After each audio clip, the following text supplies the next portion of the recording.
یہاں ایک خاص بات اب میں کہہ دوں، مرزا غلام احمد قادیانی نے دعویٰ تو نبوت کا بعد میں کیا، مگر دعوے سے پہلے ایک زمانے میں اس کا اپنا عقیدہ یہی تھا۔ اب وہ جو ختم نبوت ہے یہ سارا آپ نے قرآن سے سن لیا اور احادیث نبوی سے سن لیا اور صحائف انبیاء سے سن لیا۔ مرزا غلام احمد کا جو اپنا عقیدہ تھا وہ بڑی امپورٹنٹ بات کہنا چاہتا ہوں۔ دشمن کی اپنی تلوار سے اس کا اپنا سر قلم ہوتا ہے۔ اس کی کتاب ہے تریاق القلوب، اس کا صفحہ 300، اس میں وہ بیان کرتا اب تک قرآن اور حدیث تھی، اب حضور کے خاتم النبیین کا معنی بزبان مرزا غلام احمد قادیانی۔ وہ لکھتا ہے کہ میرے ساتھ میرے گھر میں، یعنی ماں باپ کے گھر میں میرے ساتھ ایک لڑکی پیدا ہوئی، اس کا نام جنت تھا۔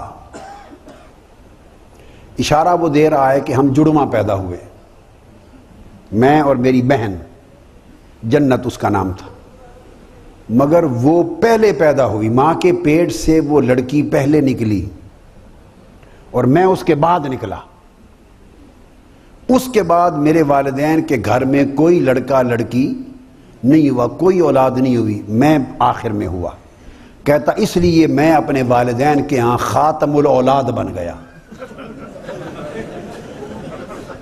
کیا بن گیا؟ اب آپ دیکھیں اس کے ذہن میں خاتم الاولاد، اولاد کو ختم کر دینے والا، آخری بیٹا، خاتم کا معنی بیان کیا اس نے۔ اب اس معنی کو بدلنے کی ان کو گنجائش مل جاتی، کوئی رہ جاتی؟ تریاق القلوب صفحہ 300 یاد رکھیں۔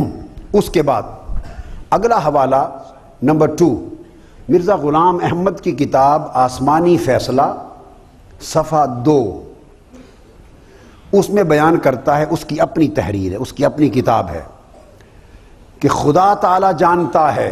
اب اس کی تحریر سنیں، اس کا بیان کہ میں مسلمان ہوں اور ان سب عقائد پر ایمان رکھتا ہوں جو اہل سنت والجماعت مانتے ہیں، اور لا الہ الا اللہ محمد رسول اللہ کا کلمہ اس کا قائل ہوں، اور قبلہ کی طرف نماز پڑھتا ہوں، اور میں نبوت کا مدعی نہیں ہوں بلکہ مدعی نبوت کو دائرہ اسلام سے خارج سمجھتا ہوں، کافر سمجھتا ہوں۔ تو جب اس نے دعوی نبوت کیا تو اپنے فتوے سے کیا ہوا؟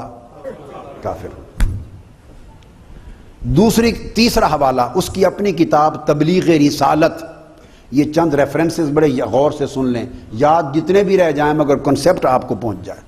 اس کے حصہ دوم والیوم 2 پیج 44، اس میں بیان کرتا ہے کہ تمام امور میں، جامع مسجد دہلی میں خطاب کرتے ہوئے اس نے یہ کہا، اور پھر اپنی کتاب میں لکھا کہ میں ان تمام امور کا مسلمانوں کے سامنے اقرار کرتا ہوں اس خانہ خدا میں، یعنی جامع مسجد دہلی میں، کہ میں خاتم الانبیاء کی ختم نبوت کا قائل ہوں، اور جو شخص ختم نبوت کا منکر ہو وہ دین اور خارج از اسلام سمجھتا ہوں۔